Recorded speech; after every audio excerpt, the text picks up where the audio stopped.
Hello my soul family, कैसे हैं आप सब। एंड आई होप आप सब अच्छे होंगे, सुरक्षित होंगे और अपना इनर वर्क जरूर कर रहे होंगे जहां पे भी होंगे। मैं आप सभी का बहुत बहुत स्वागत करती हूँ अपने इस चैनल में।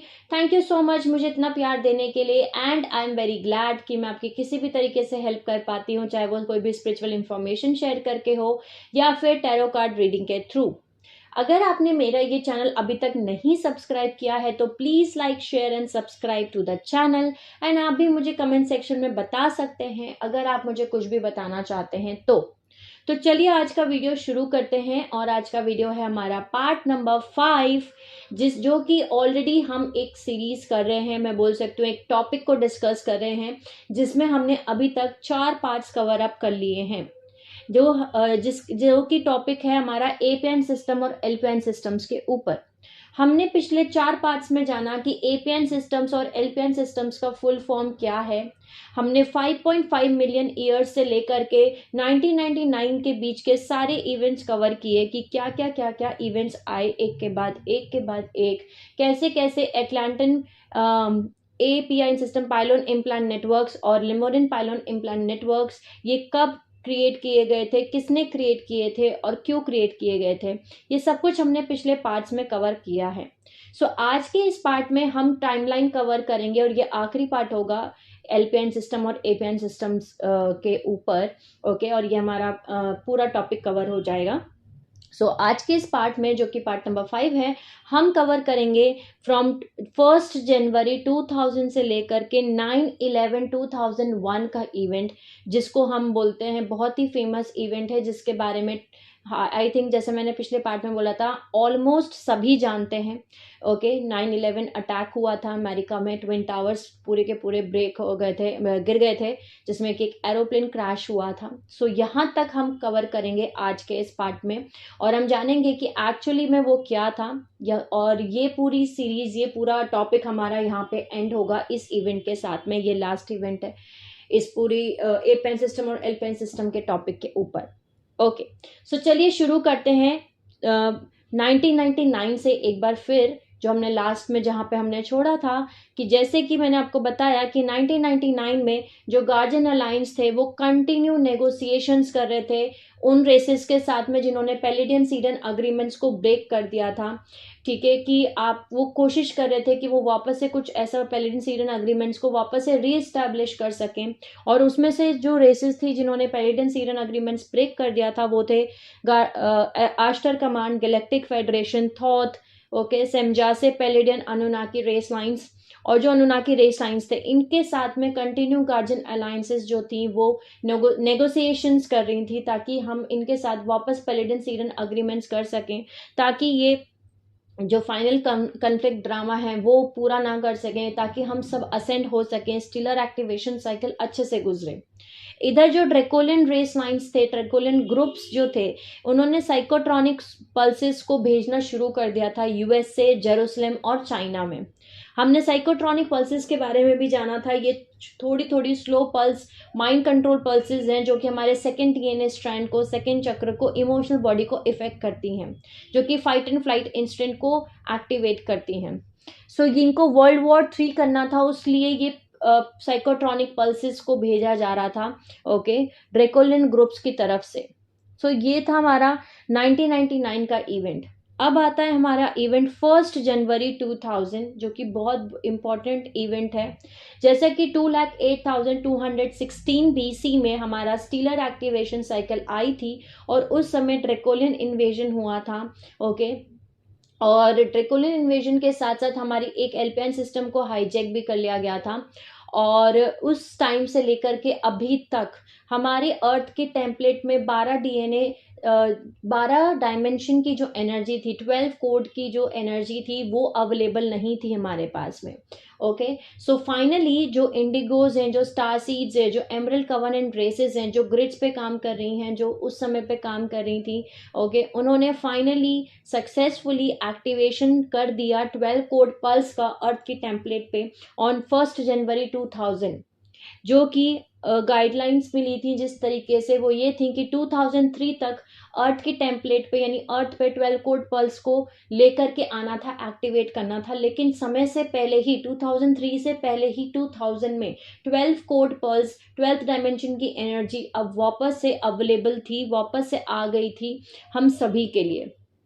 ओके इसका मतलब ये था कि ये ग्राउंडिंग ऑफ स्टीलर ब्रिज था। एमरल्ड कवर्नेंट रेसेस के पास में अब एबिलिटी थी कि वो ओवरराइड कर सकती थी फॉलन एंजेलिक रेसेस की जो एनडीसी ग्रिड्स हैं, यानी कि Nibiru Diodic crystal grids, NET यानी कि Nibiru electrostatic transduction field, NCT basis यानी कि नाइबिरू क्रिस्टल टेम्पल बेसिस, और जितने भी एपीएन सिस्टम्स हैं वो क्लोज कर सकते थे एटलांटिन वॉर्म होल्स, क्योंकि हमारे पास अब हमारे फुल एनर्जी जो है 12th डायमेंशन की एनर्जी जो है वो अर्थ की प्लैनेट में, अर्थ की टेम्पलेट में अब अवेलेबल थी, जो कि पहले अवेलेबल नहीं थी।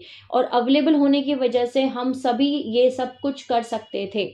ओके और इस वजह से अब 22,326 बीसी में जो प्लानिटरी क्रिस्टोस रीअलाइनमेंट मिशन हुआ था, सिलेक्ट किया गया था कि हमें क्रिस्टोस रीअलाइनमेंट मिशन पूरा करना है, वो पूरा कर सकते थे, क्योंकि क्रिटिकल मास 12 कोड पर्स पे एक्टिवेट हो गया था इन अर्थ टेम्पलर बिफोर 2003। अब नेक्स्ट इवेंट आता है 5 जुलाई का इवेंट, 5 जुलाई 2000 का इवेंट। 5 जुलाई 2000 में ज़्यादातर जो पैलेडियन नाइबरून अनुनाकी थे, यानी कि पैलेडियन सेमजासे लुसिफेरन अनुनाकी रेसेस और Jehovian Anunnaki races, Odedicron reptilian Anunnaki races, okay इन्होंने टेम्पररी एक नया अग्रीमेंट को अग्री कर लिया। फाइनली एक नया अग्रीमेंट साइन किया गया, ठीक है। इन्होंने टेम्पररी एक अग्री किया कि हम ट्रीटी ऑफ एल्टर साइन करते हैं, ओके गार्जियन अलायंस के साथ में। उसका रीजन क्या था, इन्होंने जो है ये रेसेस जो थी, इन्होंने एक नया अग्रीमेंट साइन किया ऑन 5 जुलाई 2000 जिसका नाम था treaty of alter.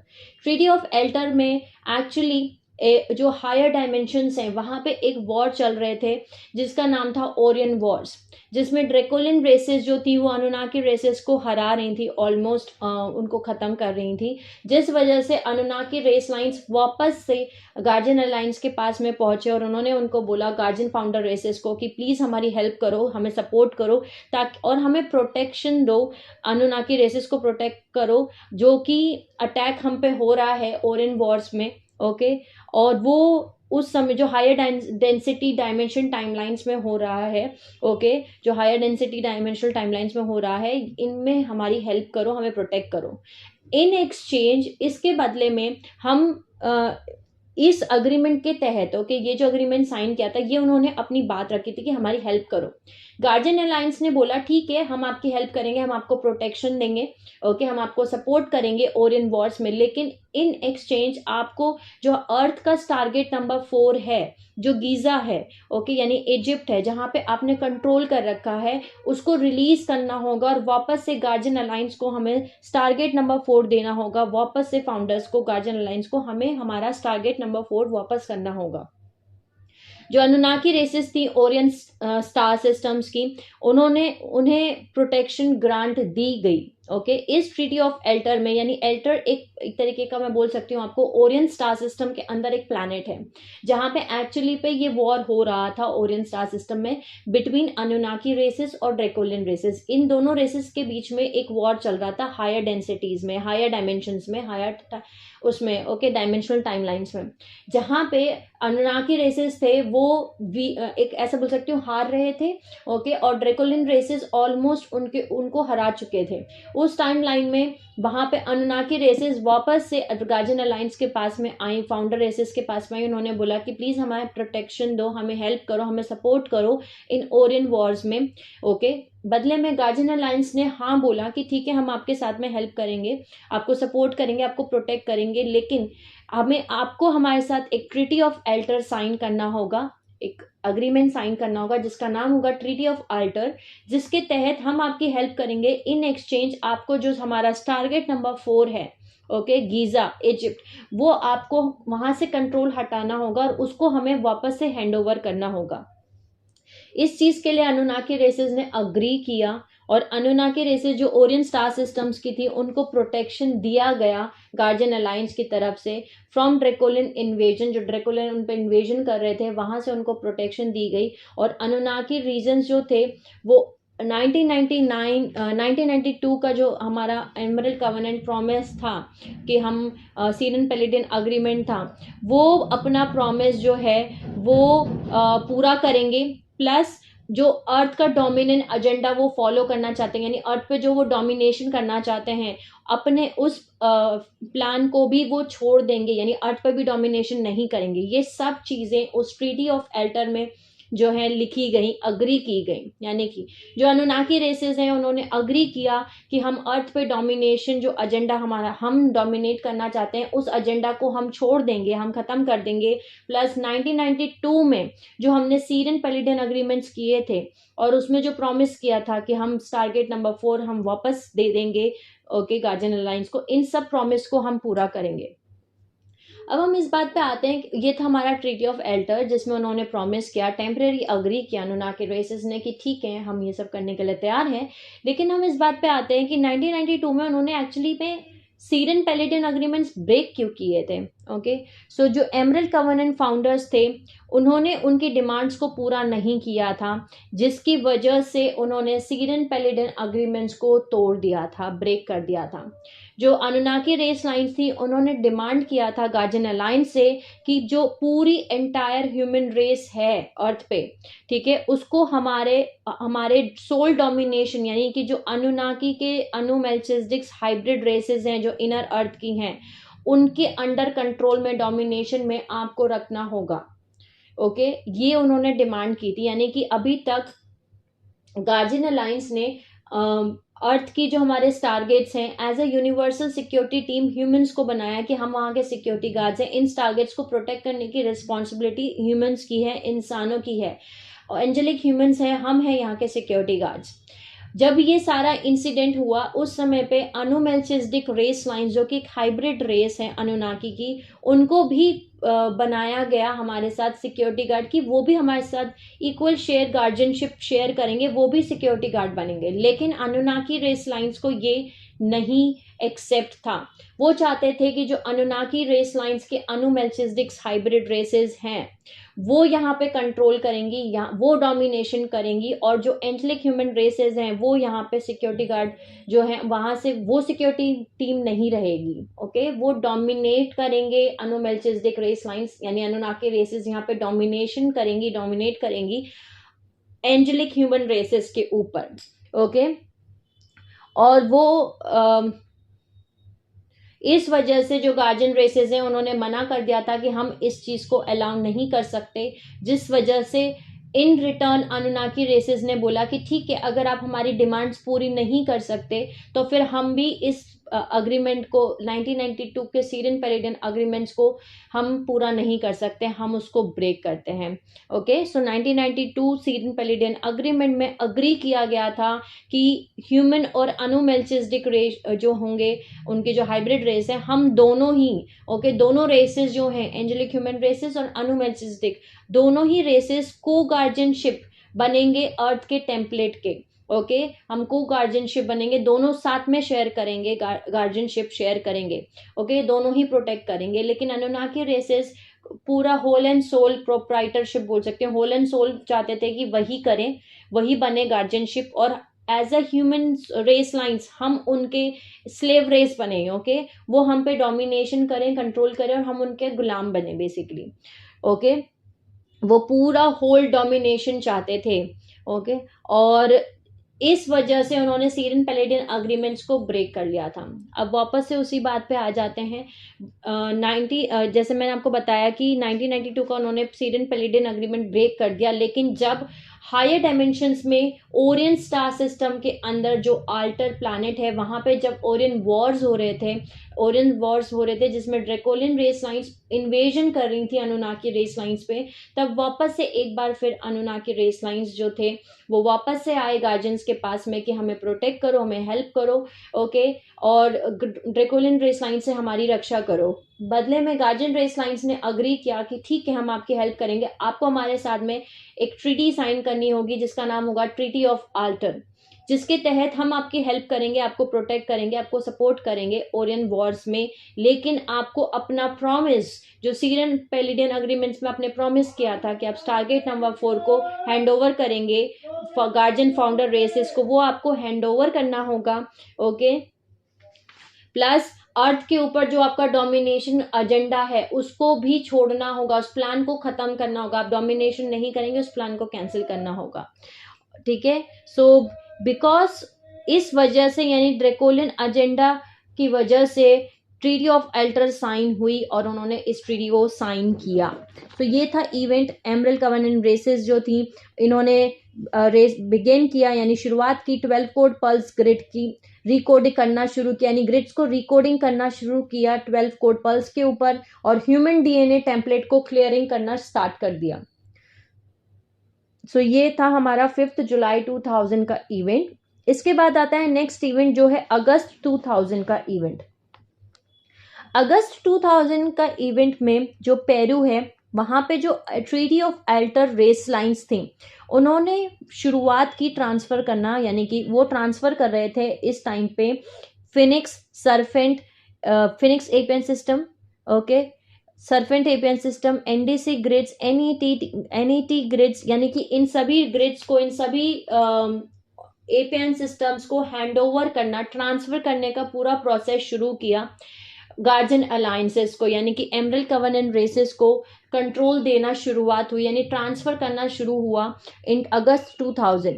Emerald covenant Indigo races ने एडवांस 12 कोड पल्स क्लियरिंग करना शुरू किया, और जो भी one world order agenda override कर रहे थे, यानी जो भी एपियन सिस्टम्स जिससे वो वन वर्ल्ड ऑर्डर एजेंडा अपना पूरा कर सकते थे उसको ओवरराइड करना शुरू किया by building planetary Maharic seal earth protection field, यानी उन्होंने Maharic seal earth protection field बनाने शुरू किया।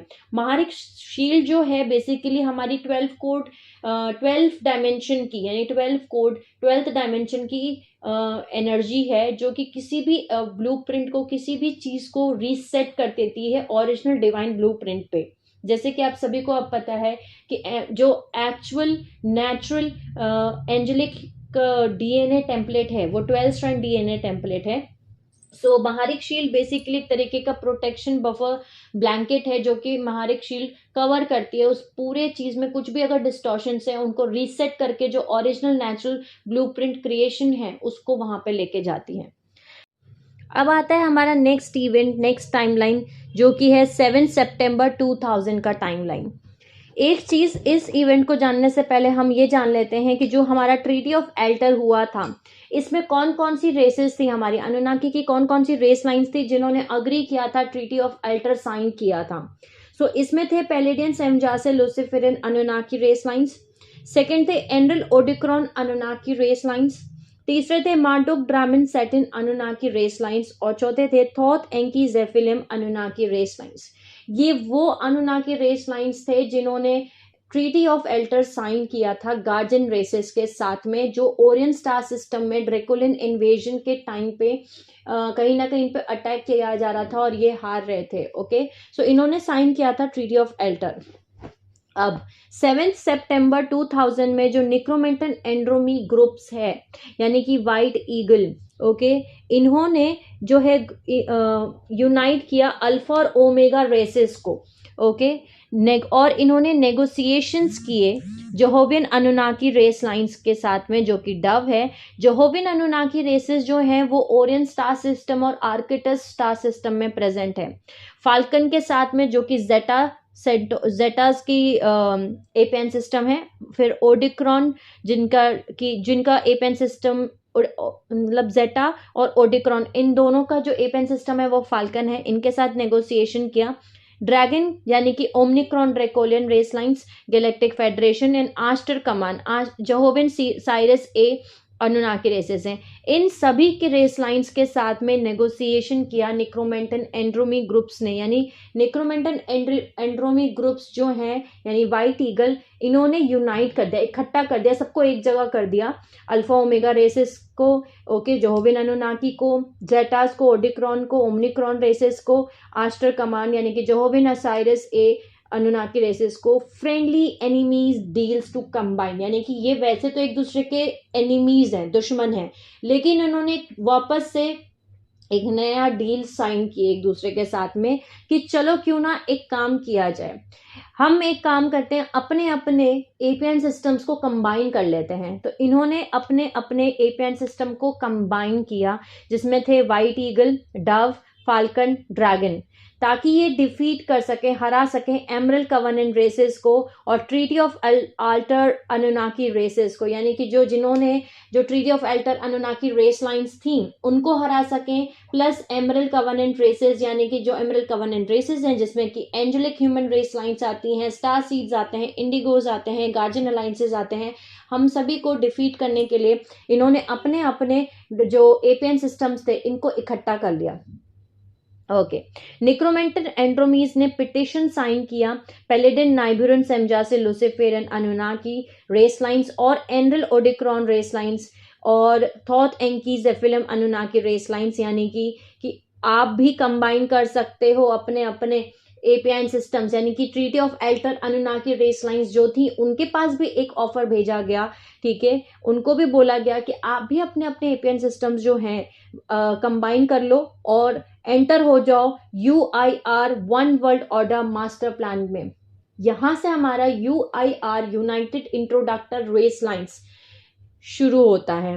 अब हम इसके बाद जानते हैं कि एक्चुअली ये प्लान हो क्या रहा था। मतलब सभी रेस लाइंस जो फॉलन एंजेलिक रेस लाइंस हैं ये अलग अलग एक दूसरे के खिलाफ ही खड़ी थी, लेकिन 7 सितंबर 2000 में जो निक्रोमेंटन एंड्रोमीज हैं इन्होंने क्या करना शुरू किया, जितने भी फॉलन एंजेलिक रेसेस हैं इन सभी को उन्होंने इकट्ठा करना शुरू किया और बोला सभी को इकट्ठा करके कि हम सबका एम, हम सबका ऑब्जेक्टिव तो एक ही है, तो क्यों ना हम अपना अपना एपीएन सिस्टम को कंबाइन कर लें, मिला लें, इकट्ठा कर लें, ताकि हम डिफीट कर सके, हरा सके एमरल्ड कवनेंट रेसेस को और treaty of Altair Anunnaki race lines को भी, जिन अनुनाकी रेसेस ने ट्रीटी ऑफ एल्टर साइन किया है उनको भी उन्होंने इकट्ठा किया। वाइट ईगल, डव, फाल्कन और ड्रैगन एपीएन सिस्टम, यानी इन रेसेस को, यानी कि Omicron races, Zeta races, Odedicron races, Sirius A Anunnaki race lines, alpha omega Centauri race lines, okay, Necromiton Andromie, Jehovian Anunnaki Arcturus और ओरियन स्टार सिस्टम्स के साथ इन सभी रेसेस को उन्होंने इकट्ठा कर लिया, यूनाइट कर लिया। इसके बाद वो उन्होंने एक और क्या बोलते हैं पिटिशन साइन की, एक और ऑफर भेजा जिन्होंने ट्रीटी ऑफ अल्टर साइन किया था उन अनुनाकी रेस लाइंस के पास कि आप भी अपने अपने एपीआई सिस्टम्स जो है हमारे साथ कंबाइन कर सकते हो और आप भी हमारा UIR one world order master plan को ज्वाइन कर सकते हो। UIR का मतलब ये है यूनाइटेड इंट्रोडक्टर रेजिस्टेंस ग्रुप, यानी इकट्ठा, यूनाइटेड मतलब इकट्ठा, इंट्रोडक्टर यानी फॉलन रेस लाइंस और रेजिस्टेंस यानी कि वो हमारे खिलाफ रेजिस्टेंस ग्रुप है। Okay, so United इंट्रोडक्टर resistance group UIR one world order master plan, यानी सबके प्लान्स को इकट्ठा करके एक ही ग्रुप के अंदर, अभी तक तो ये सब अलग अलग लड़ रहे थे लेकिन इसके UIR में सब इकट्ठे हो गए, एक ही मास्टर प्लान बनाएंगे जिससे कि ये हमें हरा दें, बेसिकली ये इन्होंने सोचा और उनको भी भेजा गया कि आप इसको एंटर कर सकते हो आप UIR को। ओके, सो बेसिकली ये था हमारा 7 सितंबर 2000 का टाइमलाइन का इवेंट। अब आता है नेक्स्ट टाइमलाइन जो है हमारा 12 सितंबर 2000 का टाइमलाइन इवेंट। ओके, इसमें जो पेलेडियन, नाइबुरन अनुनाकी रेस लाइंस हैं ये डिफेक्ट हो गई, यानी कि इन्होंने वापस से ब्रेक किया ट्रीटी ऑफ एल्टर और इन्होंने ज्वाइन कर लिया UIR यानी कि यूनाइटेड इंट्रोडक्टर रेजिस्टेंस ग्रुप, और इन्होंने अडॉप्ट किया अनुनाकी लुसिफेरन कवनेंट एजेंडा जो उनका था, इन्होंने वापस से वही एजेंडा का अडॉप्ट कर लिया। ओके, फिर निक्रोमेंटन एंड्रोमीज जो कि वाइट ईगल है उनको अलाउ किया, और ओमनिक्रॉन ड्रैकोलिन रेस लाइन्स जिनका ड्रैगन एपीएन सिस्टम है कि वो यूज कर सकें previously secure Phoenix APN grid systems. Okay, कि उनको ये परमिशन दे दी गई कि आप अब फिनिक्स एपीएन सिस्टम्स को यूज कर सकते हो। Phoenix basically Paladian, Nibiruian, Anunnaki race lines का एपीएन सिस्टम है। ओके, सो ये उनका प्लान था, और ये वो क्यों यूज करने के लिए उन्होंने उनको परमिशन दे दी, बेसिकली अलाउ क्यों किया, ताकि वो इंग्लैंड में जो इंडिगो हैं, ओके, जो स्टार सीड्स हैं, जो एमरल्ड कवेनेंट रेसेस हैं, वहां पे वो साइकोट्रॉनिक अटैक कर सके उनके ऊपर। ओके, यूआईआर यानी कि यूनाइटेड इंट्रोडक्टर रेस रेजिस्टेंस ग्रुप, इन्होंने अल्टीमेटम दिया एमरल्ड कवेनेंट फाउंडर रेसेस को।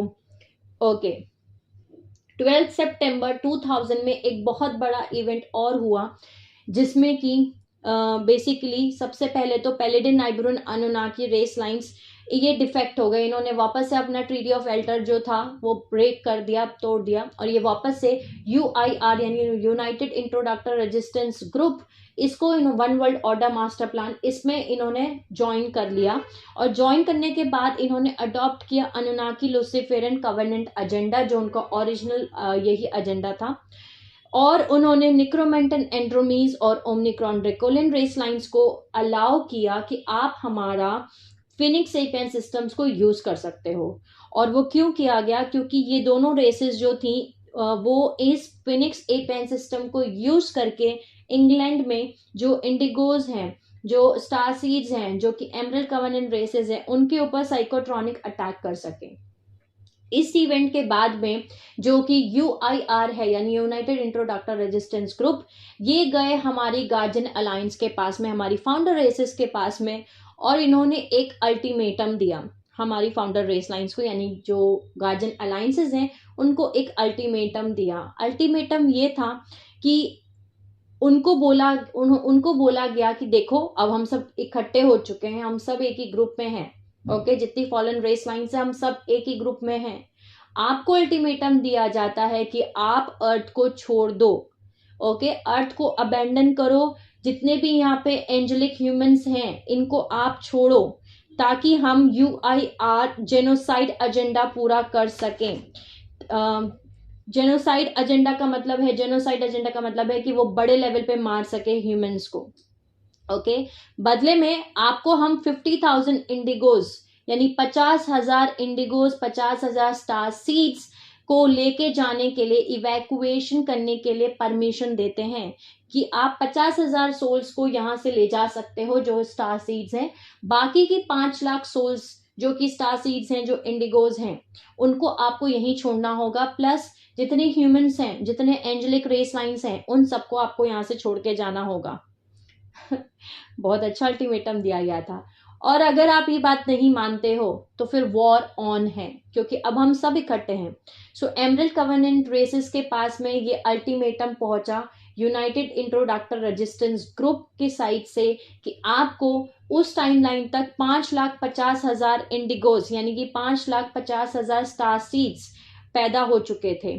ओके, यानी कि कौन सी ईयर की बात कर रही हूँ मैं, 2000 की ईयर की बात कर रही हूँ, 12 सितंबर 2000 की।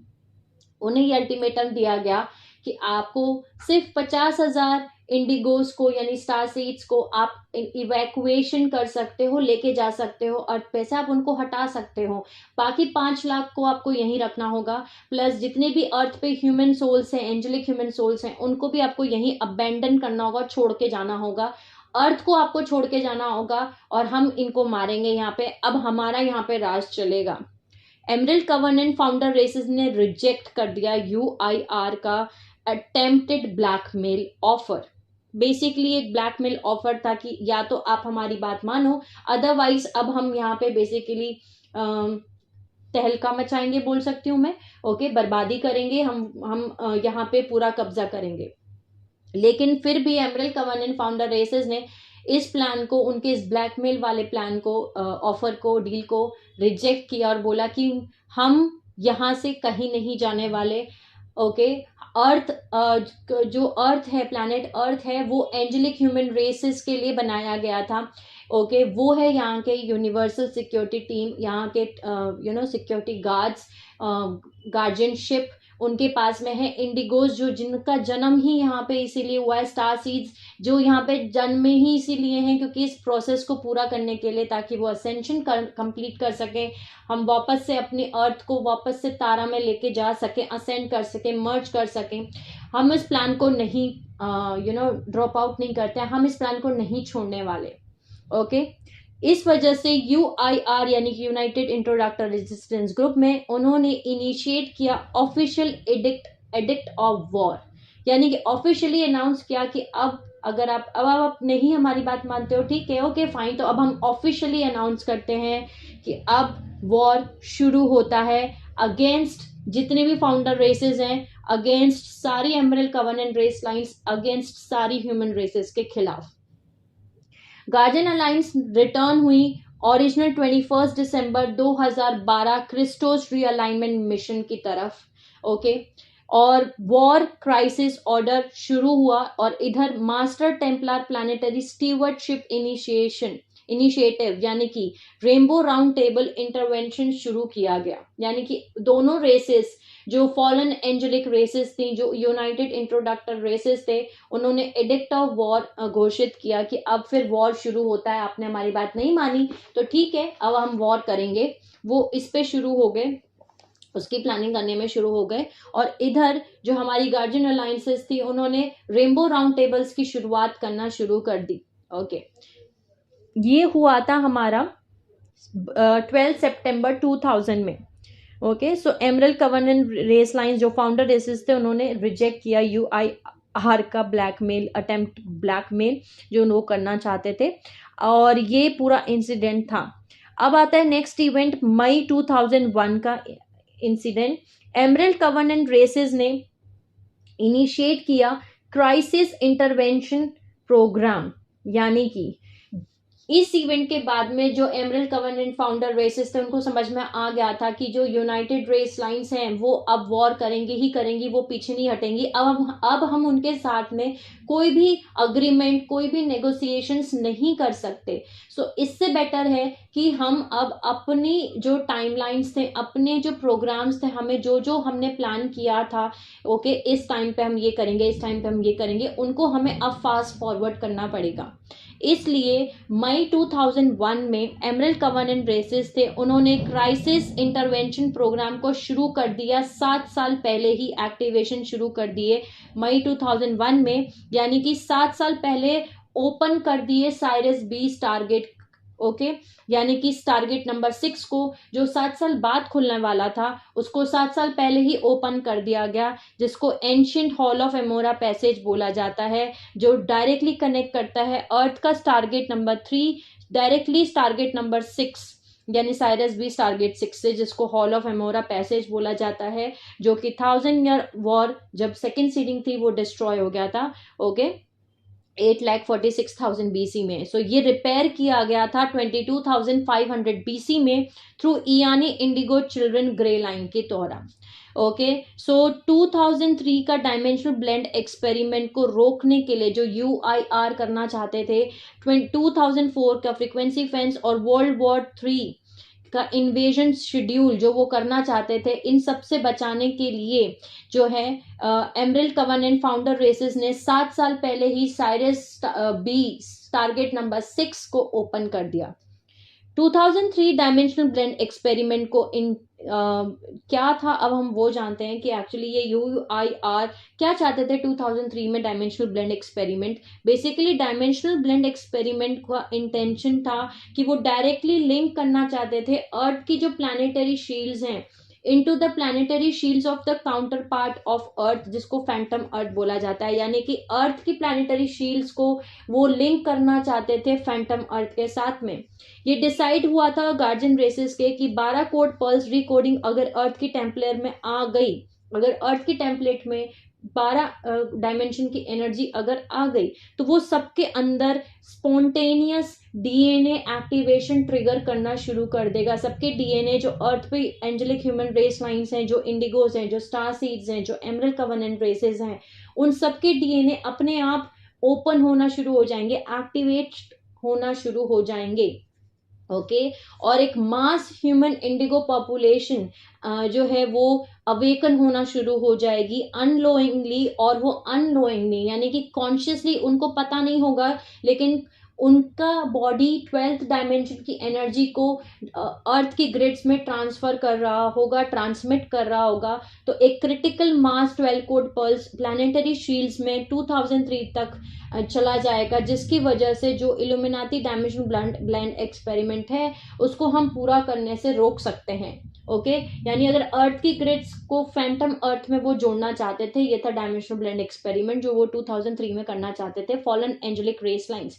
लेकिन अगर हम 2003 के पहले ही अर्थ पे 12th डायमेंशन की एनर्जी को लेके आ जाते हैं तो हम ये डायमेंशनल ब्लेंड एक्सपेरिमेंट को होने से रोक सकते हैं। ओके और 2004 फ्रीक्वेंसी फेंस प्लान जो था वो ओरिजिनली जेटा रिगैलियन एजेंडा का प्लान था, जिसमें वो चाहते थे कि वो लो कर सकें, यानी कि जो NET है नाइब्रो इलेक्ट्रोस्टैटिक ट्रांसडक्शन फील्ड में D3 यानी डायमेंशन 3 की जो ऐसा बोल सकती हूँ मैं आपको एनर्जीज हैं उनको वो लो डाउन कर सकें, ताकि वो एक फ्रिक्वेंसी फेंस बना सकें, जिसकी वजह से प्लानिटरी एमेंटी ओपनिंग ना हो और प्लानिटरी सील्स रिलीज ही ना हो सके। लेकिन एक्सपेंडेड एमेंटी ओपनिंग और प्लानिटरी सील्स जो थी फिर भी रिलीज होना शुरू हो गई। अब नेक्स्ट इवेंट आता है हमारा 12 अगस्त 2001 का इवेंट, जिसमें मास अवेकनिंग DNA 12 कोड एक्टिवेशन शुरू हो गया। यानी कि मास अवेकनिंग प्रोसेस शुरू हुआ कि जिनके भी DNA हैं उनके अंदर 12 कोड पल्स एक्टिवेशन शुरू हो जाए। ओके 12 अगस्त 2001 में मास अवेकनिंग DNA कोड एक्टिवेशन शुरू हुआ। यूनाइटेड इंट्रोडक्टर रेजिस्टेंस उन्होंने क्विकली यानी फटाफट से one world order first contact invasion agenda को स्टार्ट किया। उन्होंने एक्सेलरेट किया मोन्टैक 5X फाल्कन एपियन एक्टिवेशन, ताकि वो इनिशिएट कर सकें Phoenix serpent dove APIN falcon wormhole link को। UIR ने लॉन्च किए 2 ultra low frequency sonic amplification slow pulse from Chihuahua जो कि मैक्सिको में है, ओके एंड लेक टिटिकाका जो एंडीज माउंटेन है साउथ अमेरिका में, वहां पे पेरू NCT बेसिस। ये NCT बेसिस हैं यानी कि नाइबरू क्रिस्टल टेम्पल बेसिस हैं।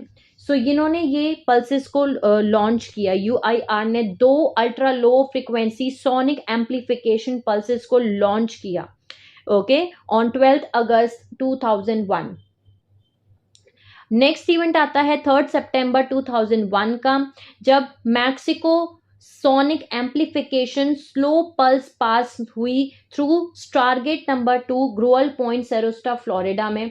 वहां से इंडिगो जो थे, वहां के जो इंडिगोस थे, वहां के जो स्टार सीड्स थे वो इकट्ठे हुए थे वहां पे सेरोस्टा फ्लोरिडा में स्टारगेट नंबर 2 में, ताकि वो रेनबो राउंड टेबल को कर सकें, ताकि वो रीअलाइन कर सकें सेरोस्टा फ्लोरिडा और बर्मुडा NCT बेसिस को।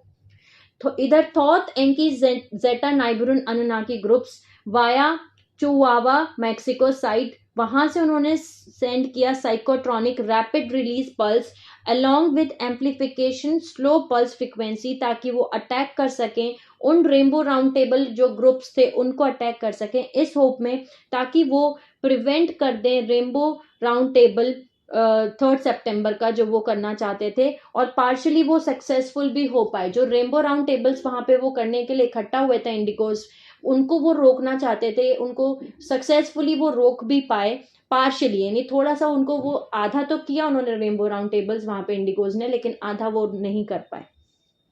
इसके बाद में 7 सितंबर 2001 का इवेंट आता है, जहां पे sonic amplification slow pulse continue हुई अलोंग विद ले लाइन 4 टू जो कि इंटरसेक्ट हुई यानी बॉन्ड हुई with lake Titicaca sonic amplification slow pulse के साथ में एट एक्सीटोनल लाइन 7 जो कि 70 डिग्री वेस्ट लॉन्गिट्यूड पे है, ओके।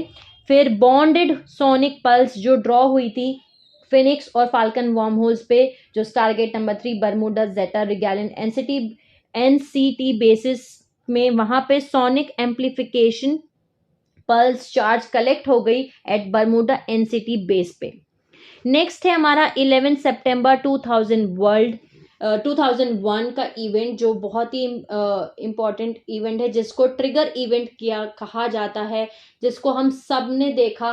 ओके, मुझे मालूम है काफ़ी सारे, तो हम काफ़ी बच्चे भी थे उस टाइम पे, लेकिन काफ़ी सारे इतने बड़े भी थे जिन्हें, लेकिन हम सभी भले ही बच्चे भी थे, लेकिन हम सभी को इस इवेंट के बारे में पता है, जो कि बहुत बड़ा ट्रिगर इवेंट था, जो कि था वर्ल्ड ट्रेड सेंटर, ओके, और पेंटागन UIR वर्ल्ड वॉर 3 का ट्रिगर इवेंट। ओके, जिसको कि एक ट्रिगर इवेंट बोला जाता है। ओके, सो हुआ क्या था, हम सभी को पता है कि जो दो ट्विन टावर्स हैं, ओके, वर्ल्ड ट्रेड सेंटर्स हैं, वो क्रैश हो गए थे। न्यूज में ऐसा दिखाया गया कि एक एरोप्लेन आया, ओके, और एरोप्लेन जो है वो ट्विन टावर्स के अंदर घुसा, और ट्विन टावर्स जो थे पूरे क्रैश हो गए। ओके, और एक के बाद एक 3 जगह पूरा अमेरिका में अलग अलग जगह पे एक ही साइड 2 एरोप्लेन को हाईजैक किया गया। ओके, 3 एरोप्लेन को सॉरी हाईजैक किया गया, और इन पल्सेस को रिलीज किया गया, इन प्लेन्स को रिलीज किया गया, और ये प्लेन्स डायरेक्टली उन बिल्डिंग्स में जाके क्रैश हो गए। उसमें से एक था वर्ल्ड ट्रेड सेंटर, जहां पे एरोप्लेन हाईजैक किया गया सेम, और वो ट्विन टावर पूरा का पूरा क्रैश हुआ। दूसरा था पेंटागन UIR, जो कि वो भी पूरा का पूरा टूट गया, वहां पे भी ब्लास्ट हुए। ओके, सो एक्चुअली में ये हुआ क्या था, और बताया गया था कि ये ओसामा बिन लादेन है, उन्होंने ये सब कुछ किया है, टेररिस्ट अटैक है, और उसके बाद पूरी दुनिया ही चेंज हो गई। जैसे कि फॉर एग्जाम्पल, पहले एयरपोर्ट्स पे सिक्योरिटी चेकिंग नहीं हुआ करती थी। ओके, और ज्यादा स्ट्रिक्ट कंट्रोल गाइडलाइंस आ गई ट्रैवल करने के लिए। बेसिकली और भी बहुत कुछ हुआ जिसके बारे में अभी हम जानेंगे, लेकिन ये वो इवेंट है जो कि ट्रिगर इवेंट के नाम से जाना जाता है। So basically sonic amplification pulse जो थी वो कंबाइन हुई with trumpet long range remote pulses from Phantom Cyrus A आर्किटस trapezium Orient Dove APN system. जो 3 एम्पलीफाइड रैपिड फायर थे, वो कंबाइन हुए ट्रम्पेट स्लो पल्स सब स्पेस सोनिक पल्सेस के साथ में, जिनको भेजा गया Bermuda base to New York to Washington DC targets पे via Montagu and Philadelphia एपेन systems, जो साइट्स थे Montagu 5X falcon port interface system के। जो चौथी ट्रम्पेट पल्स थी वो भेजी ही नहीं गई फिलाडेल्फिया टारगेट से, क्योंकि जो 4th टेररिस्ट प्लेन था वो क्लॉक इवेंट वो नहीं बन सका साइट के लिए। यानी कि बेसिकली हर एक जो इवेंट उस टाइम पे हुआ, हर एक ट्रम्पेट पल्स, 4 ट्रम्पेट पल्स को लॉन्च किया गया था, लेकिन जो चौथी ट्रम्पेट पल्स थी वो लॉन्च ही नहीं हो पाई, क्योंकि जो एरोप्लेन था जिसको कि एक कवर इवेंट बनाने के लिए एरोप्लेन क्रैश करवाया गया था, एक्चुअली वो एरोप्लेन सही समय पे नहीं पहुंच पाया अपनी जगह पे जहां उसको पहुंचना था।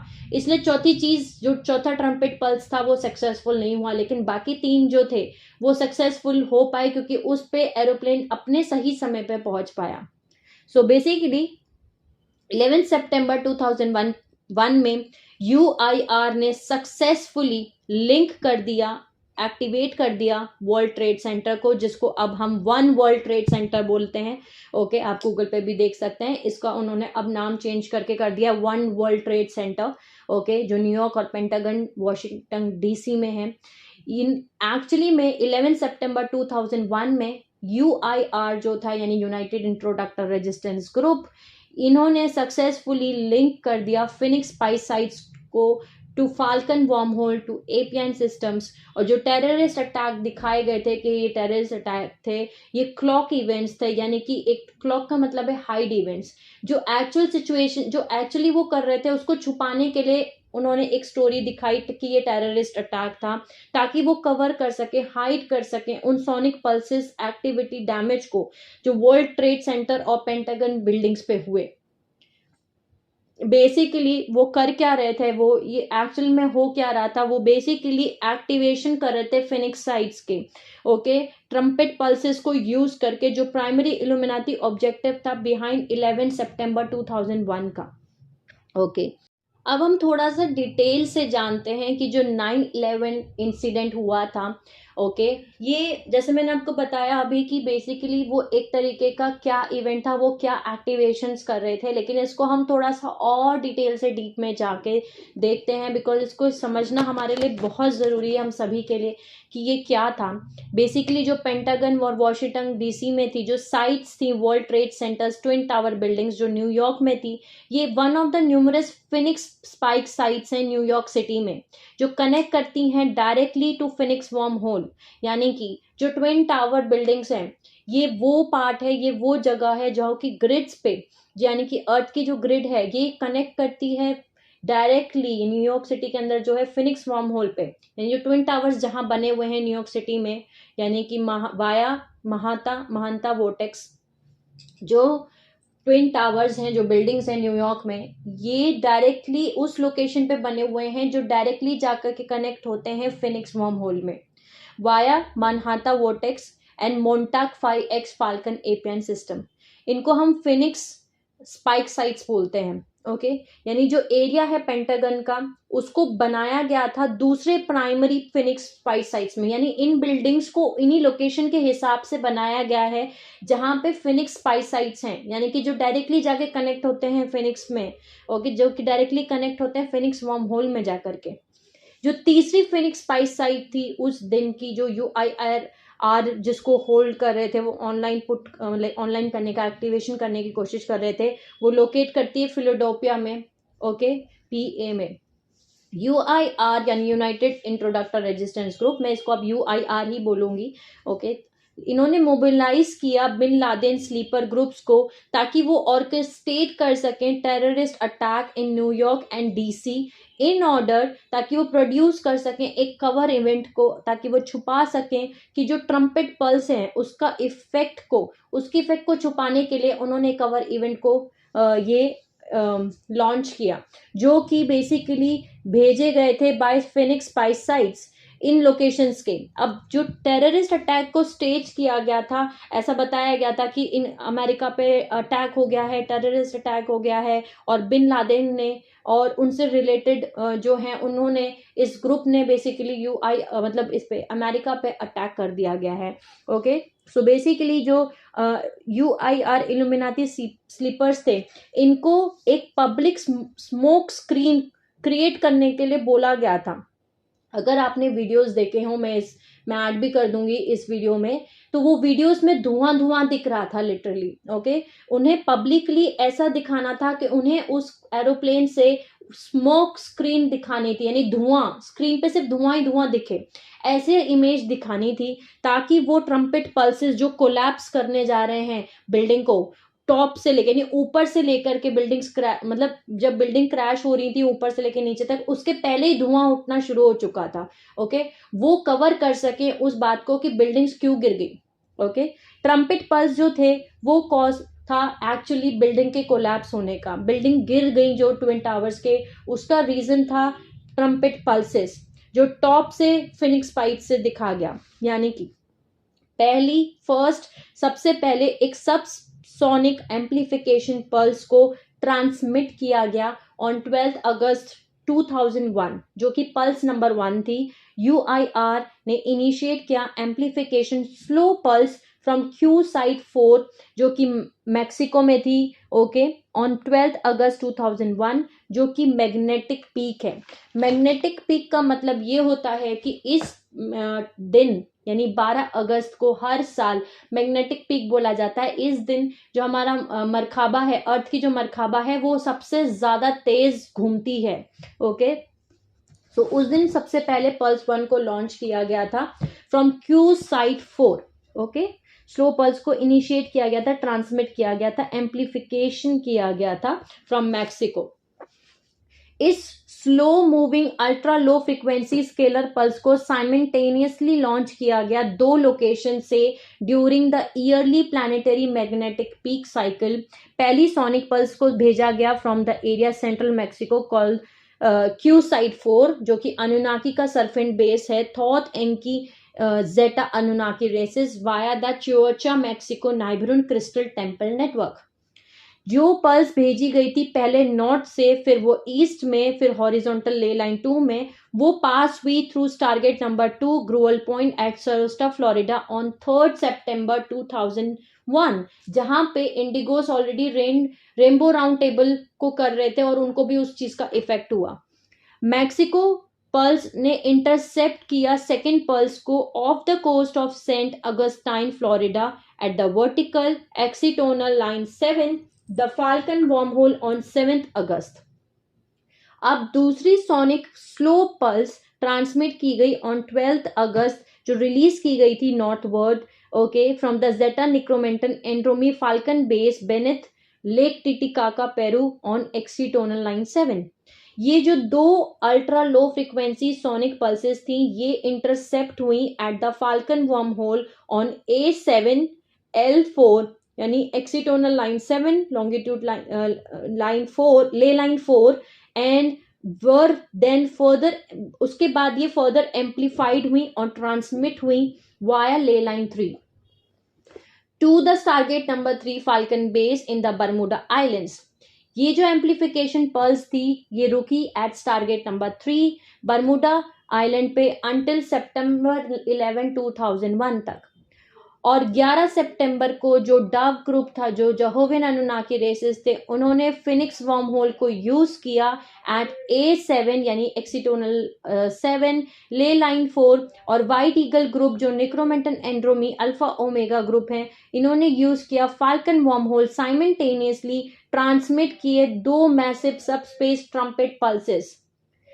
जो ट्रम्पेट पल्सेस थे वो कंबाइन हुए, दो ट्रम्पेट पल्सेस जो थे वो कंबाइन हुए एक में और एक्सिलरेट हुए via the stored amplification pulse, जो वहां पे ऑलरेडी स्टोर की गई थी पल्स, और फिर वो डायरेक्ट हुए बर्मुडा बेस से through the मोन्टाक 5 export interface network into the सबटेरियन world Trade centre New York city Phoenix spike location.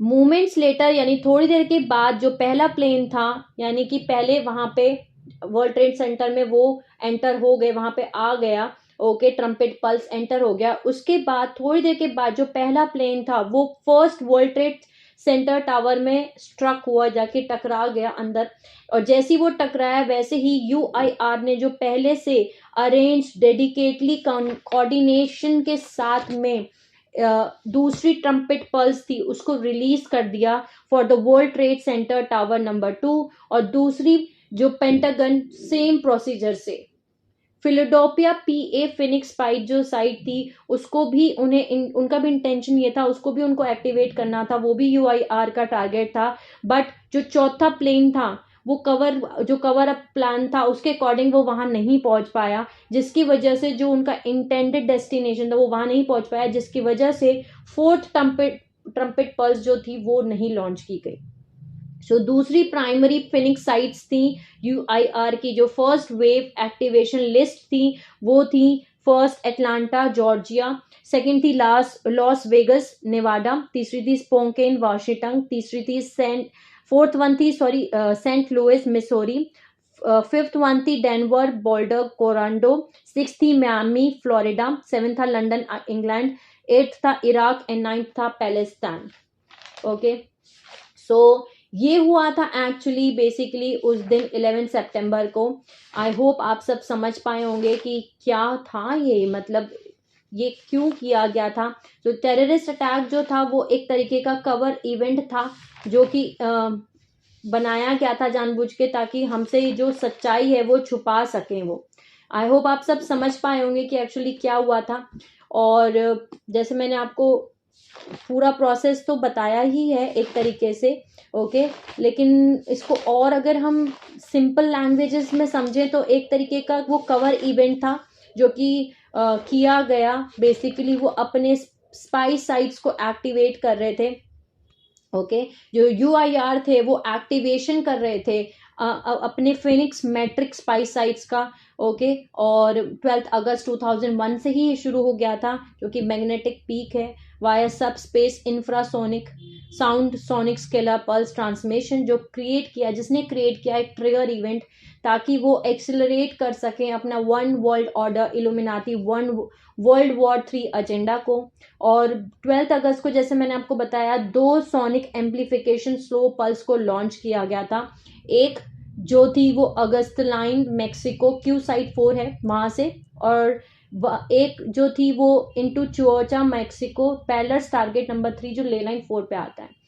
जो दूसरी जो थी वो जेटा बेस नाइबोरन क्रिस्टल टेम्पल बेस जो लेक टिटिकाका पेरू में है।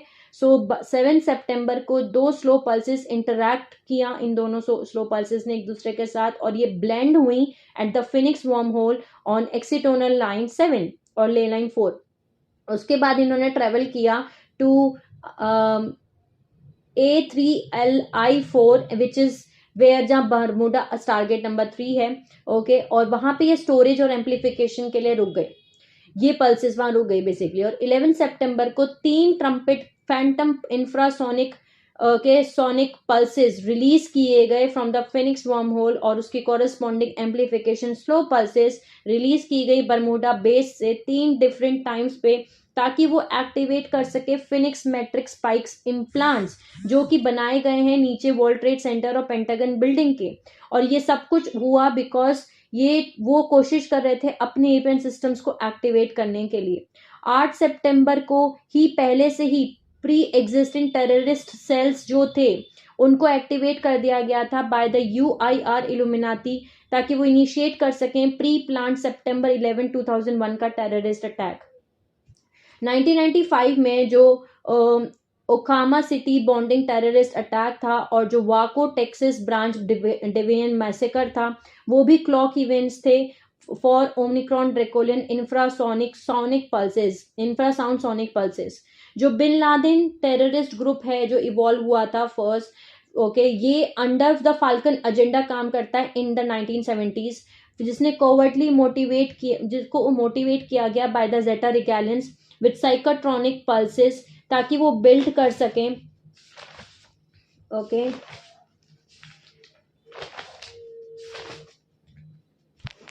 मूवमेंट को, ताकि वो मूवमेंट को बिल्ड कर सके। जो इनका इंटेंशन था एक फाल्कन स्लीपर सेल फोर्स बनाना जब final conflict world war 3 drama begin हुआ, यानी ये उनकी एक तरीके की स्लीपर सेल फोर्स है, ठीक है। लेकिन जो यूआईआर का प्रेजेंट एक्सेलरेशन था one world order dominant agenda plan का, जो बिन लादेन ग्रुप था उसको यूज किया गया ताकि वो सेट कर सके UIRW world war 3 drama into motion. Psychotronic scalar pulses का मतलब है कि माइंड कंट्रोल पल्सेस भेजी जाती हैं। माइंड कंट्रोल पल्सेस टेक्नोलॉजी है, ओके, ताकि उससे वो टेक्नोलॉजी से भेज सकते हैं। ओके, सो जैसे मैंने आपको बताया, होप आप सब समझ चुके होंगे 12 अगस्त से ये चीज़ क्यों शुरू हो गई थी, क्योंकि 12 अगस्त वो है जब अर्थ का प्लानिटरी मरकबा फील्ड स्पिन करता है, सबसे ज़्यादा फास्टेस्ट स्पिन करता है। ये हमारा मैग्नेटिक इवेंट होता है और वो ट्राई कर रहे थे, वो कोशिश कर रहे थे उस दिन ये सब कुछ करने की। ओके, सो बेसिकली ये क्या इवेंट था अब आपको समझ में आ गया होगा।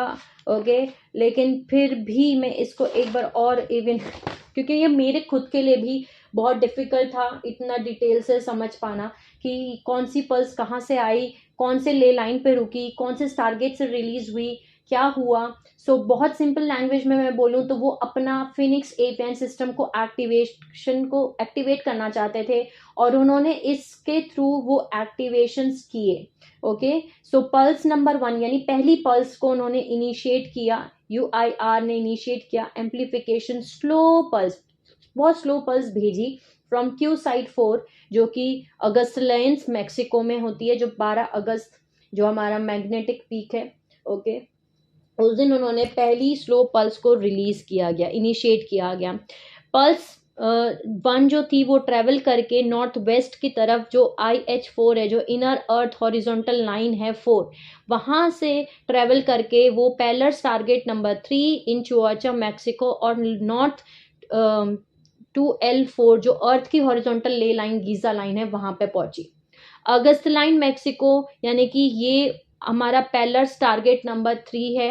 ओके, यहाँ से वो चलना शुरू हुई और मैक्सिको चुआचा जो मूविंग वहां से चल के वहां से मूव अप यानी ऊपर की तरफ मूव हुई और वहां से वो ले लाइन 4 की तरफ जो गीजा लाइन है वहां की तरफ पहुंची।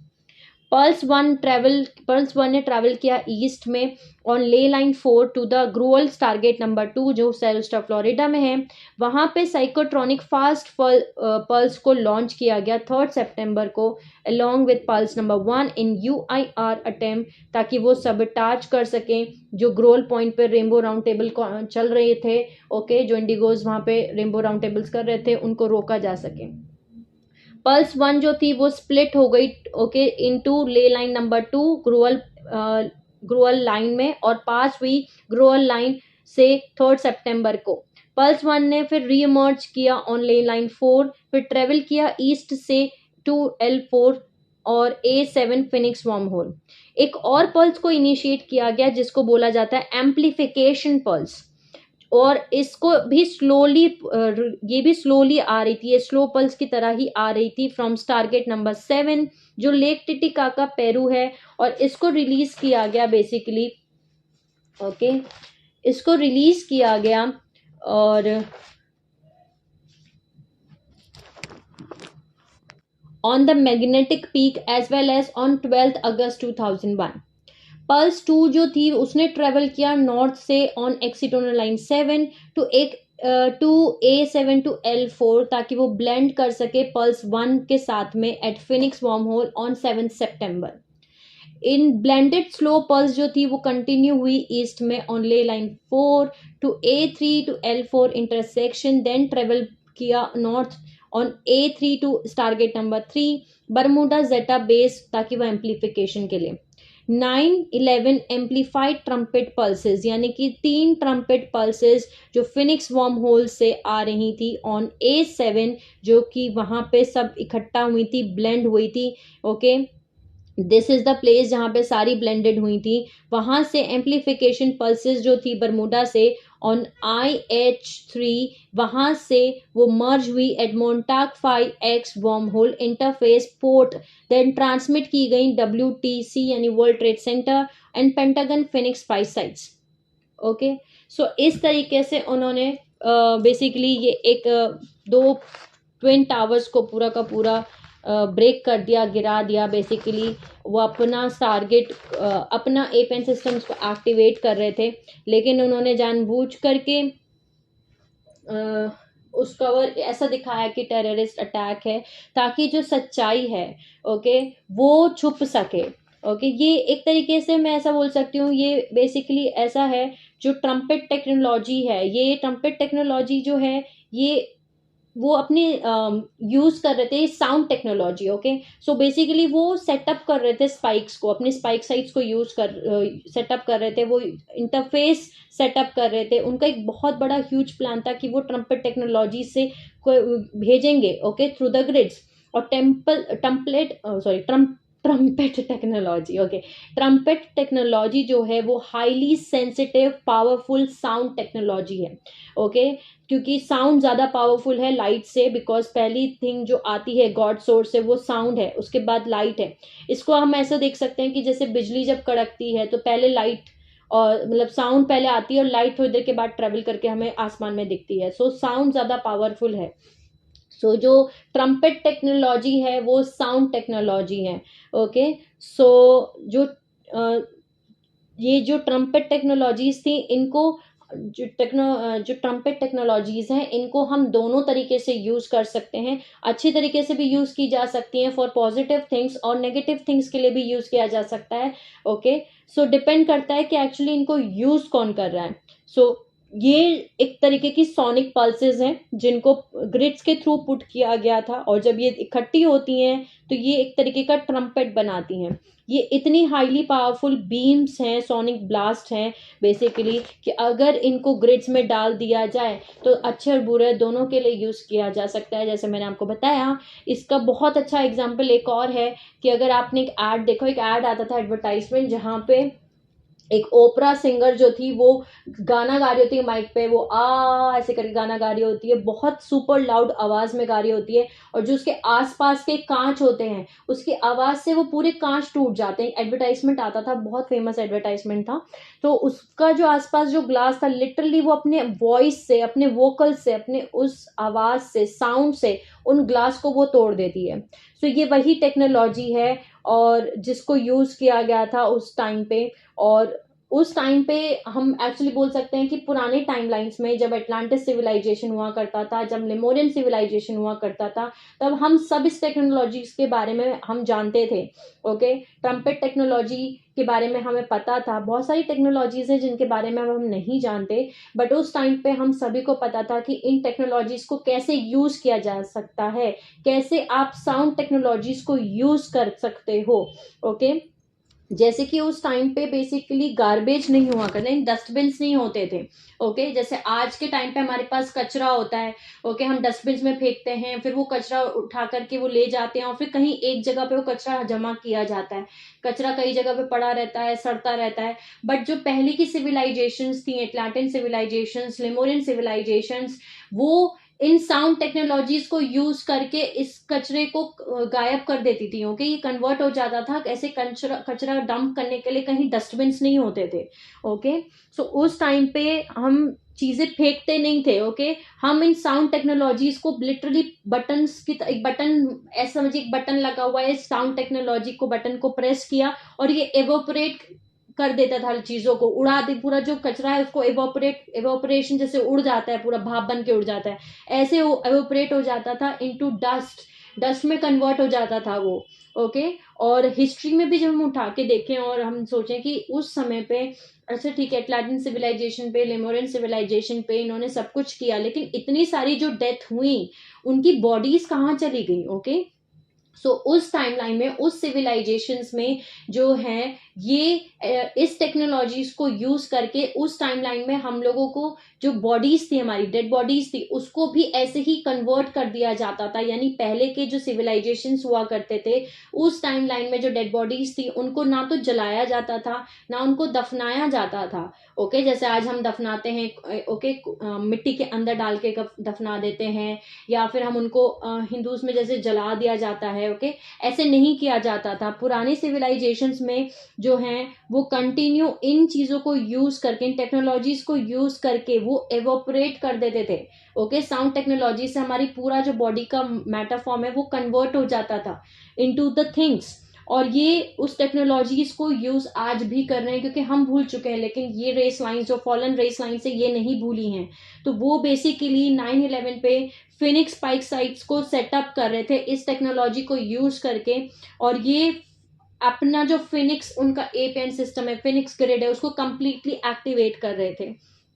ओके, वो चाहते थे कि सर्टेन पार्ट जो है फिनिक्स स्पाइक साइट्स के जो ग्रिड्स पे हैं वो एक्टिवेट हो जाएं, ताकि जब वो एक्टिवेट करें उन स्पाइक सेंटर्स को, तब वो वहां पे वो कर सकें जो वो करना चाहते हैं। ओके, तब वो उस चीज और इन साइट्स को एक्टिवेट करने के लिए, जब वो एक्टिवेट कर रहे हैं उन साइट्स को, तो उसके ऊपर कुछ भी अगर है, ओके, उन साइट्स के ऊपर कुछ भी अगर बना हुआ है, बिल्डिंग बनी हुई है, वो वहां पे कोलैप्स हो जाएगी। ये बात उनको पता थी ऑलरेडी। ओके, जैसे ट्विन टावर्स बने हुए थे, पेंटागन बना हुआ था उन फिनिक्स स्पाइस साइट्स के ऊपर। सो उनको पता था कि जब वो इन इन एरिया को, इन फिनिक्स स्पाइस साइट्स को एक्टिवेट करेंगे, तब इनके ऊपर बनी हुई बिल्डिंग्स, इनके ऊपर बनी हुई चीजें, वो सब कुछ कोलैप्स हो जाएंगी। उनको पता था, और इसीलिए स्पेसिफिकली उन्होंने इन स्पाइक्स एरिया को प्लेस किया गया था। उन्होंने स्पेसिफिकली फिनिक्स ग्रिड को ईस्ट कोस्ट में ही प्लेस किया है, जिसमें कि एक महानता के अंदर है, महानतन के अंदर है, जो ट्विन टावर्स हैं, वर्ल्ड ट्रेड सेंटर्स हैं, जो अब वन वर्ल्ड ट्रेड सेंटर के नाम से जाना जाता है। दूसरा पेंटागन है, तीसरा जो है फिलाडेल्फिया में है।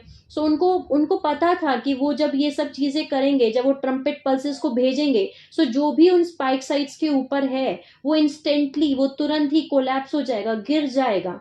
और जिसकी वजह से जब वो गिर जाएगा, सो जो कुछ भी वहां हो रहा है ट्रम्पेट टेक्नोलॉजीज की वजह से, उन ग्रिड्स की वजह से, उन स्पाइसाइट्स की वजह से, वो सभी को पता चल जाएगा, सभी के दिमाग की बत्ती जलेगी कि एक्चुअली में क्या हुआ, अचानक से इतनी बड़ी दो बिल्डिंग्स कैसे गिर गई। इसकी वजह से उन्होंने एक कवर इवेंट को पहले से ही प्लान किया, जो कि टेररिस्ट इवेंट को उन्होंने लॉन्च किया था। ओके, सो उनको पता था ये बात कि कुछ भी अगर उस स्पाइक साइट से अटैच है उसके ऊपर तो वो गिरेगा। ये एक तरीके का ऐसा समझे, जैसे मैंने आपको बताया कि पुराने सिविलाइजेशंस में जैसे अगर वो ग्रिड से अटैच एक बिल्डिंग आती है, सो ये बेसिकली उस डीएनए टेम्पलेट को वो जो उस डीएनए टेम्पलेट की एनर्जी से जो भी चीज कनेक्ट है, ओके, ये कनेक्ट कर जाता है डीएनए, यानी जो ट्रम्पेट पल्सेस हैं ये डीएनए टेम्पलेट से कनेक्ट कर जाता है, उस एरिया का जो डीएनए टेम्पलेट है वहां से कनेक्ट कर जाता है। ओके, सो जो टेम्पलेट है, एनर्जी जो है वो इंस्टेंटली शटर करती है, ऐसे पूरा का पूरा शटर कर देती है, और जो कुछ एनर्जी इतनी स्पीड अप में होती है कि कुछ भी हो उसके ऊपर उसके आसपास उस टेम्पलेट से जुड़ा हुआ वो कंप्लीटली शटर कर देती है। ओके, सो आई होप आप सबको अब समझ में आया होगा। मैंने काफ़ी सिंपल लैंग्वेज में बहुत कोशिश की कि इस पूरे इवेंट को हम समझ सकें कि एक्चुअली ये क्या है। ठीक है, सो ये स्टार्ट हुआ था सबसे पहले एक फर्स्ट सबसोनिक पल्स के साथ में, जो 12 अगस्त 2001 को लॉन्च किया गया था। ये स्लो पल्सेस थी जिसको भेजा गया था स्पेसिफिक एक्सीटोनल लाइंस के साथ में, ओके, जो कि सेंड किए गए थे। एक फ्रॉम सेंट अगस्टलाइन मैक्सिको, दूसरा मैक्सिको से, और उसके बाद में उनको भेजा गया था थ्रू सेरोस्टा फ्लोरिडा, जहां हमारा स्टारगेट है, टू ग्रोल पॉइंट। वहां से स्लोली ये गए थ्रू ग्रिड्स के अंदर, प्रिपेयर हुआ, उन्होंने ये प्रिपेयर हुई पल्सेस वहां पे, और जब ये वेव फॉर्म्स में बन के इकट्ठा हुई बरमूडा ट्रायंगल पॉइंट पे, ओके, तब ये वहां पे शॉट किए गए right under the buildings. Okay, so big ones जो बड़े वाले थे, जो फुल्ली ट्रम्पेट टेक्नोलॉजी थे, वो इकट्ठा हुई एट द बरमूडा ट्रायंगल, और वहां से एनर्जी जो है एम्पलीफाइड की गई, जो क्योंकि वहां पे बरमूडा ट्रायंगल है। सो जब ट्रम्पेट पल्सेस गई उन बिल्डिंग्स के नीचे और वो मर्ज हुई टेम्पलेट के साथ में, उसने वहां पे शैटर कर दिया इनटू डस्ट, और जो भी उसके ऊपर था, यानी जो ट्विन टावर्स बने हुए थे उस टेम्पलेट के उस एरिया के ऊपर जो ट्विन टावर्स बने हुए थे, उसको पूरा का पूरा वो पूरा का पूरा कोलैप्स हो गया, पूरा का पूरा वो धूल में मिट्टी में चेंज हो गया। आपने देखा पूरी की पूरी बिल्डिंग डस्ट में चेंज हो गई और कुछ भी पीछे नहीं रहा। ओके, और इस चीज को उस समय पे बहुत सारे लोगों ने भी बताया, इतने बड़े ट्विन टावर्स जो इतने स्पेसिफिकली डिजाइन किए गए थे, जिसमें कि लिटरली सॉलिड मटेरियल्स जो थे वो डस्ट में कैसे चेंज हो सकते हैं, यानी कि बिल्डिंग कोलैप्स हुई एज अ कॉन्सिक्वेंस। ओके, लेकिन ठीक है, लेकिन लोगों ने जो वहां पे जो देख रहे थे, उन्होंने देखा कि बहुत स्ट्रेंज थिंग्स उन्होंने नोटिस की जो उनके नहीं समझ में आई। ओके, वहां पे जो बिल्डिंग, इतनी बड़ी बिल्डिंग्स दो कोलैप्स हुई, उनका कुछ भी डेब्रिस, यानी कि जो भी दो बिल्डिंग अगर गिरती हैं तो मलबा इकट्ठा होता है, कोई भी मलबा नहीं था। ओके, कोई भी मलबा नहीं था, और आप स्टील को मेल्ट नहीं कर सकते, वो स्टील की बिल्डिंग्स बनी हुई थी, राइट। सो अगर कोलैप्स हो भी गई बिल्डिंग्स तो धूल में आप वो स्टील कैसे धूल में चेंज हो गई। ओके, सो वो मतलब स्टील मेल्ट हो गई और कोई भी पीछे मलबा नहीं छूटा। तो ये बात उनको बहुत ज्यादा अजीब लगी, जिन लोगों ने उस इवेंट को लाइव वहां पे खड़े रह के देखा है कि दो बिल्डिंग्स जो गिर रही, जो ऊपर से मतलब कोलैप्स हो रही हैं एक प्लेन के क्रैश होने से। ओके, कोलैप्स हो रही हैं, गिर रही हैं, लेकिन वो स्टील की बनी हुई हैं। जब वो कोलैप्स हो रही है तो उसके अंदर कोई भी स्टील नहीं है, उस मलबा नहीं है, स्टील नहीं है, तो सिर्फ धूल है, डस्ट है, वो कैसे पॉसिबल है। ऑल्सो जो वहां की जो आसपास की कार थी वो टोटली टोस्टेड हो गई थी पूरी बिल्डिंग के गिरने की वजह से, वो भी पूरी की पूरी जल गई थी। ओके, दूसरे थिंग जो वहां पे थे, वहां पे एक इंसान थे, एक मैन थे, जिन्होंने बोला कि वो जो साउंड वेव टेक्नोलॉजी थी उसकी वजह से वो भी ऐसे वो भी हवा में उड़ गए थे। ओके, और वो भी एक तरीके के ऐसे गोल गोल गोल गोल घूम रहे थे, जैसे कि टोर्नाडो में आप घूमते हो। ओके, सो ये हुआ था जब वो पल्स को भेजा गया उन ग्रिड्स में, लिटरली एम्पलीफाइड हुई एनर्जी, और जो कुछ भी लोगों ने पिकअप किया, जो आसपास के थे, वहां पे लोग थे, जिस डीएनए, क्योंकि डीएनए टेम्पलेट हर चीज का है, सिर्फ इंसानों के अंदर डीएनए टेम्पलेट नहीं है, ग्रिड्स के अंदर भी है, उन सब ने वो पिकअप किया, और इतनी ज्यादा पावरफुल थी ये पल्सेस वेव टेक्नोलॉजीज। सो जेहोवा अनुनाकी ने बहुत सारा लिखा हुआ है बाइबल में, मैं बोल सकती हूँ, रिलेवेशंस जो हैं, हम उन्होंने बहुत कुछ बात किया है कि जो एंजल्स जो प्ले करते हैं ट्रम्पेट्स, कोई भी भगवान जो है, किसी भी धर्म के भगवान आप बोल लो, वो इंसानों को डेवस्टेट नहीं कर सकते। ओके, ये ऐसे भगवान, ये कौन से भगवान है जो अपने ही बच्चों को, अपने ही इंसानों को, अपने ही बोल सकते हो बच्चे, बोल सकते हो इंसान, बोल सकते हो, उनको डेवस्टेट करें, उनको ही मार रहे हैं। ओके, सो लिटरली बाइबल में लिखा हुआ है कि 4 एंजल्स हैं जो 4 ट्रम्पेट्स को प्ले कर रहे हैं, और डायरेक्टली वो रिलेटेड था इस 9/11 के इवेंट से। उन्होंने ऑलरेडी इस इवेंट को बाइबल में बताया है कि 4 ट्रम्पेट्स हैं, वो अपना अपना जो एंजल्स हैं वो ट्रम्पेट जो हैं वो प्ले करते हैं, और इसको बोला जाता है आर्मेंडल्स टेक्नोलॉजी। ये एक कोड वर्ड्स हैं बेसिकली। रिलेवेशंस में बहुत कुछ फॉलन एंजेलिक रेस लाइंस ने सब कुछ बताया है कि उन्होंने पूरा क्या प्लान किया है अर्थ के लिए, लेकिन उन्होंने कोड्स यूज किए हैं। तो हमें उन कोड्स को बेसिकली डिकोड करना है, और आगे भी वीडियोस में हम डिकोड करेंगे। जैसे उसमें से एक है हार्प। हार्प एक और टेक्नोलॉजी है जो कि यूज किया जा रहा है हमारे क्लाइमेट को मैनिपुलेट करने के लिए। Okay, HAARP, harp. सो इसको यूज किया जा रहा है। फिर 4B, बहुत सारी ऐसी चीजें हैं जो कि रिलेवेशंस में कवर अप की गई हैं, जो कि कोड वर्ड्स है जिन्होंने डायरेक्टली बताया है बाइबल्स में, fallen Jehovah Anunnaki race lines, कि उन्होंने बताया हुआ है बाइबल के थ्रू। ओके, क्योंकि जो ओरिजिनल बाइबल थी वो तो उन्होंने कहते हैं ना कि रखी ही नहीं है। जो बाइबल आज हम पढ़ रहे हैं वो ओरिजिनल बाइबल नहीं है। ओके, सो ये जो बाइबल आज हम पढ़ रहे हैं वो जेहोवा अनुनाकी की लिखी हुई बाइबल है, जो कि एडिट की गई है। ओके, काउंसिल ऑफ नाइसिया उन्होंने एडिट किया है। सो आगे के पार्ट्स में हम ये भी जानेंगे कि कौन कौन से ऐसी बातें हैं जो रिलेवेशंस में उन्होंने एक्चुअली मेंशन की हैं, बताई हैं, जो अभी भी हमारे इवेंट्स है जो चल रहे हैं। सो उसमें से पहला इवेंट हमने इस पार्ट में कवर किया है, जो बताया गया है कि 4 एंजल्स हैं जो ट्रम्पेट्स को प्ले करते हैं, 4 ट्रम्पेट्स को प्ले करते हैं। ओके, और बहुत बड़ी बड़ी चीजें होना शुरू हो जाती हैं। क्या क्या होता है वो इस इवेंट के बारे में बात कर रहे थे, 9/11 के बारे में बात कर रहे थे। सो इस तरीके से डैमेज हो गए वर्ल्ड ट्रेड सेंटर्स और पेंटागन्स। आई होप आप समझ पाए होंगे। वो अपना फिनिक्स एपेन सिस्टम को बेसिकली एक्टिवेट कर रहे थे। ओके, और उन्होंने ये जो बिल्डिंग्स हैं ये उन फिनिक्स स्पाइक साइट्स के ऊपर बनाई गई हैं, और उन्होंने उन अपने फिनिक्स एपेन सिस्टम को एक्टिवेट भी कर लिया इस इवेंट के थ्रू। ओके, सो ये था हमारा आज का वीडियो। आज का सीरीज थोड़ा लंबा है, बट ये पार्ट हम यहीं कवर अप खत्म करते हैं। फाइनली एपेन सिस्टम और एलपेन सिस्टम्स के ऊपर 2001 तक के जितने इवेंट्स थे, जो लास्ट इवेंट था हमारा 9/11 2001। ओके, यहाँ तक हमने ये सारे इवेंट्स कवर अप कर लिए हैं, और आई होप आप सब समझ चुके होंगे बेसिकली। ओके, कि क्या क्या एक्चुअली उन्होंने क्रिएट किया, दिखाया कि एक्चुअली ये टेररिस्ट अटैक है, जिसके बाद कितना कुछ हुआ। लिटरली 2 कंट्रीज के बीच में हेट, नफरत पैदा हो गई। लिटरली अमेरिका ने जाके ईरान के ऊपर अटैक किया, और बाद में कितने लोग मर गए उसमें। ओके, बहुत कुछ क्रिएट किया गया। इसमें से एक मूवी भी बनाई गई है हमारे उसमें, my name is Khan.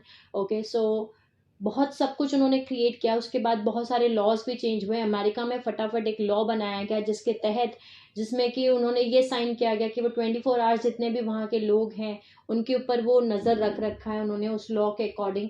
Okay, और किसी का भी वो कभी भी जाके कुछ भी देख सकते हैं। प्लस पासपोर्ट्स पहले नहीं हुआ करते थे। पहले एयरपोर्ट्स पे उतना स्ट्रिक्ट सिक्योरिटी चेक इन ये वो कुछ नहीं हुआ करता था। ओके, और हमारे एरोप्लेन्स के डिज़ाइंस भी चेंज कर दिए गए। सो बेसिकली इस इवेंट से उन्होंने और डर और कंट्रोल सिस्टम्स और नफरत पैदा की लोगों के बीच में। कोई भी ओसामा बिन लादेन या ईरान की गलती नहीं थी। ओके, ये एक्चुअली वो अपना फिनिक्स एपेन सिस्टम को एक्टिवेट कर रहे थे।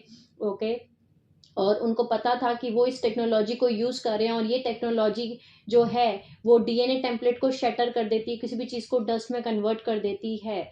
इसीलिए उन्होंने पहले से ये एक हाइड इवेंट, क्लॉक इवेंट बना रखा था, जो टेररिस्ट अटैक उन्होंने दिखाया।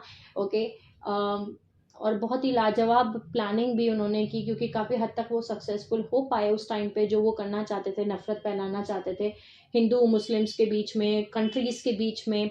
ओके, और आई होप आप सब शायद समझ पाए होंगे ये इवेंट क्या था। ओके, और क्यों भेजा गया था, और क्या हुआ था बेसिकली। सो 9/11 में 2001 में UIR थे, उन्होंने सक्सेसफुली लिंक कर दिया, एक्टिवेट कर दिया वर्ल्ड ट्रेड सेंटर, न्यूयॉर्क और पेंटागन DC स्पाइक साइट्स को, जो फाल्कन वर्म होल्स और APN सिस्टम्स हैं वहाँ पे। सो आई होप आप सब समझ पाए होंगे। Sending you lots of love, healing and happy energies to all my soul family जो मेरा वीडियो देख रहे हैं। Take care of yourself and I will see you soon.